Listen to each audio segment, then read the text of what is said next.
What's going on, everybody? Welcome back to the Canadian Football Fantasy Fix for Week 7 of the 2021 CFL season. I'm Ryan Coop here with your running back preview today, talking about all of the best and worst options at the running back position for this week. Let's dive right into it. Of course, if you missed it, go back, check out the quarterback preview as well, and I'll have defense and wide receiver out this week yet too, but let's talk running backs for today, and this is the position where I think there's some really, really good options. If you watch the quarterback preview, I didn't love a lot of the options available there, but at running back, there's some that are have some very juicy matchups that I think are, and some running backs that are very good price points this week for the totals you need to get from them. So let's take a look first at the green-white options. And number one, I have James Wilder Jr. of the Edmonton Elks. $8,750 is how much he costs. You need about 22 points from him to get the full value on the week in order to help you get to a 100-point week. That would put him at 2.5 points per $1,000 you spend. He's averaging 16.2 points a game on the year, so that dipped a little bit after he had, just 9.4 last week against Calgary. A bit of a down week for him, but look, he's facing a matchup with Winnipeg that is the premium matchup here. The Bombers have given up the most points to running backs out of anybody in the league so far this season, outside of possibly Ottawa. No, even more than Ottawa. I didn't have them on the chart here, but I checked my notes, and because the Red Blacks are on bye this week, 17.7 points on average against running backs, and we saw even last week, William Powell, the Riders started using him more effectively, and he had his best game of the season against the Bombers, so there's room to run against them. There's room to also have those dump passes, have a running back who, can break a tackle or two after making a catch to pick up some big yardage against the Bombers. He I believe, got his first touchdown a week or two ago for the Elks, and I could see him potentially, I think it's going to be a bit of a stretch to get that against Bombers defense that's just not giving up a ton of points, but receptions and yardage, you should have a good day from Wilder Jr. and be able to put up at least close to, if not the full value out of him this week. I also really like Kadeem Carey. He comes in at $6,442, which, interestingly enough, one bad week from him last week where he put up just 4.5 points, dropped his salary by almost $2,000 from what it was the week before. He was in the $8,000 range previously. He's facing a Ticats team giving up 15.6 to running backs, and he needs 16.1 to have a successful day. So I like that Kadeem Carey's value has dropped so much that it's a very reasonable play once again this week. He's averaging 12.9, so he's getting you close to that value. He's getting you at least 2 points per $1,000 on average so far this season. That really was the one bad day for him in the past 3-4 weeks, was this last game, and I expect a bounce back. I think we saw Bo Levi Mitchell try to throw the ball quite a bit against Edmonton last week. I expect against the Ticats maybe a bit more of a balance, and if they're getting close to the end zone, chances are Carey's getting the ball. I don't think we're going to see Bo run. I know Jake Mayer did steal a 1-yard plunge last week, but I do think Kadeem Carey can put up the good value you need this week.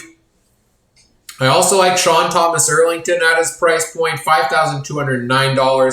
You need 13 points for full value. He's averaging 9.9 and facing a Calgary defense that, much like Hamilton, gives up 16.2 to running backs so far this year. And the reason I really like Sean Thomas Erlington is because with Dane Evans out and Jeremiah Mazzoli potentially not playing this week, David Watford could be getting the start. He has taken most of the first team reps so far in practice this week, and if you're leaning on a quarterback with not much starting experience in the CFL and your third string quarterback, you lean on a guy like Sean Thomas Erlington, and I expect a lot of carries for him. I expect a lot of passes his way, he gets involved in the passing game there, I think he should have no problem hitting you that 13-point mark this week for STE.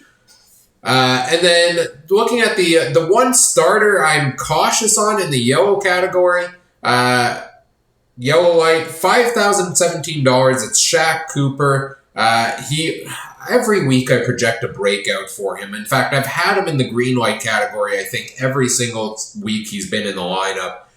And I have to move him to the yellow light this week because it's just not coming for him. He put up just 8.4 last week against Ottawa, 8.5 in the game before that against the Red Blacks as well. He does play a Montreal team that has given up some points to running backs, 13.8. But I just think BC is too much of a passing offense that until we really see them start leaning on Shaq Cooper, for a lot of the same reasons I say stay away from William Powell, he's just not getting the usage that's going to guarantee you those points. I don't put him in a red light because I think his value is cheap enough that, if he does get a little bit more involved, he should have no problem hitting you that point total you need, but we haven't seen it from him quite yet this year. Running backs I'm staying away from among the starters. We'll get into the backups in a second because there's some good options there too. I am, to be honest, as much as I love Andrew Harris and love watching him play, I don't think I'm putting Harris in my fantasy lineup at all this year, unless his price drops significantly. $10,354. You need 26 points to have a successful week for Harris, a full value week. He's averaging just 13.5. He put up just 9.7 last week. And unless you're getting a couple touchdowns out of him, or at least one, you're probably not getting the full point total. And right now, all the touchdowns are going Sean McGuire's way. He's stealing all those ones near the end zone. They're not handing the ball to Harris. They're getting down to a couple yards, and they're letting Sean McGuire run with it. So I don't see Harris being worth that high price point. I also don't see John White being worth the high price point of $8,052. As long as DJ Foster's back there and they're splitting time, they're splitting carries and passes their way, I don't see John White putting up the 20.1 points you need. Last week against Hamilton, just 9.8. The week before, 7.8 for John White. And the Riders don't give up a ton to running backs. So I would stay away from him.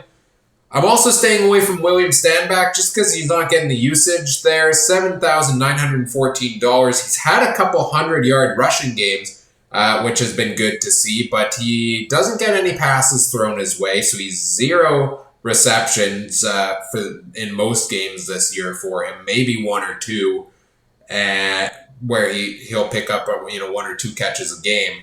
But he hasn't been scoring the touchdowns, and he hasn't been putting up the receptions, so you're relying on just rushing totals, and he's not going to get you 19.8 points just on the ground game alone. He's not putting you up 200 rushing yards on any given week. The BC Lions are one of the teams that do give up the most points to running backs out of anybody, but until I say stay away from Stanback at that salary until we see him involved more in that offense passing-wise, because there's other running backs, the ones I've given the green light here, that are around the same price point or cheaper, that I think are going to be more involved there and be able to have the more ability to put up the points for you. And then the other one I'm staying away from is William Powell. He had his best game of the season last week, where they finally started using him more effectively in that offense. They really tried to run the ball a lot early in the game, and things were going well. And then they just kind of stopped running the ball as much in the second half. You need 19.8 points from him this week as well.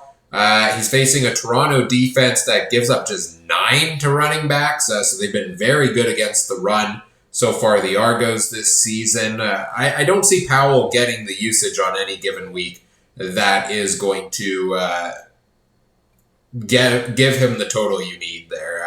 I know he did get a little more heavily used last week, and maybe if Cody Fajardo's not ready to go, they do lean on him more now too. But it's been 2 years of inconsistency of, Powell having a good game, and then all of a sudden Powell gets just 8 carries, or even less than that the week after. So I say stay away from him until they prove that he is going to get the consistent usage in Saskatchewan's offense. And finally, taking a look at some of the backups, the one I really like, DJ Foster of the Argos, has been a fantastic value play at running back for anybody who's taken him in the last 3 weeks. He comes in at 37.84. You need 9.5 for full value, and he's crushed that in 3 straight weeks. 19.4, 10.2, 15.4 in his last 3 games. He's averaging 15 points a game ever since stepping into Toronto's lineup, and I expect him to continue to do so again this week. He was their leading receiver last week, and I'm actually shocked that he didn't rise up more in price than he did. He was $3,500 last week. Now he's at close to $3,800. I was expecting him to maybe be in the $4,500, $5,000 range like we see some of these other backups. So he's still cheap now, so I say act on that while his salary hasn't risen to those higher levels quite yet. The ones I'm in the yellow light category, Chris Rainey of the BC Lions, 41.38 is the salary. He's primarily a return guy.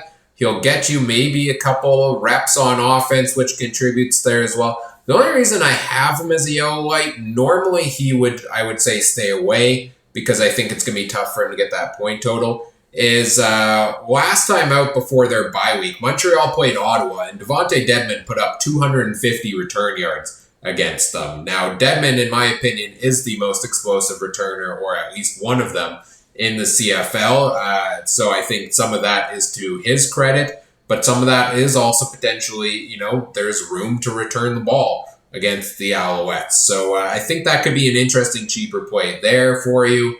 I also think Jamal Morrow could be $2,500 if you really need to save money at running back.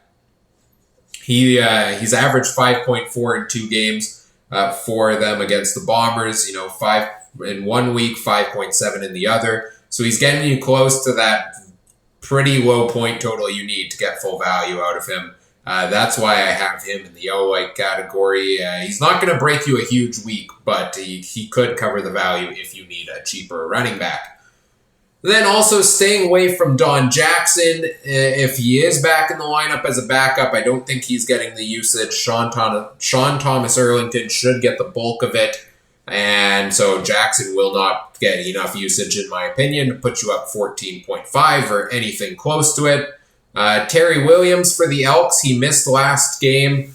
If he is back in the lineup, I don't think he's putting up the point total necessarily against the Bombers. The Bombers have given up more yards than normal to returners this year, so he could rack up a couple points there, but if he is back in the lineup this week, I don't think it's enough quite to get the 9.6 points. And then also Ante Milanovic-Litre. His salary drops again to just $3,000. He's the backup in Calgary. He gets a couple looks each and every game, but in the last 3-4 games, he's had under 4 points in each of them after more usage to start the season. So I don't think you're getting value out of Milanovic-Litre this week either. So those are the options at running back. Again, some really good options, some higher priced ones too that are going to help you get to that $40,000 cap because you can't just do $2,500 value plays as much as a lot of them will get you full value for their price. So I love James Wilder Jr., Kadeem Carey, Sean Thomas Erlington, and DJ Foster this week. I'm cautiously optimistic on Shaq Cooper, Chris Rainey, and Jamal Morrow. And I'm saying stay away from a lot of the big options in Andrew Harris, John White, William Stanback, William Powell, Don Jackson, Terry Williams, and Ante Milanovic-Litre. So those are options at running back. I hope that helps a little bit at that position. If you missed it, go back, check out my quarterback preview as well. I went through all the options at that position. And stay tuned on Thursday. I'll have wide receivers for each team. I'll have all the defenses. We'll go through all of those. And then Friday, I'll have the depth chart updates to help you lock in your lineups based on who's playing and who's not for each team this week. Do all the YouTube things, like, comment, subscribe. Let me know what you liked, what you didn't. If you have any fantasy questions, put them in the comments section or tweet them at me at CooperTrooper42. And if you want to play CFL Fantasy alongside myself and any other viewers, check the description of the video. There's a link there to the Canadian Football Fantasy Fix official league on the official CFL Fantasy site. Join the league there, play alongside myself and others. That does it for the running back preview. Stay tuned for the other positions later this week. And as always, thanks for watching. Have a good one. Take care. Bye.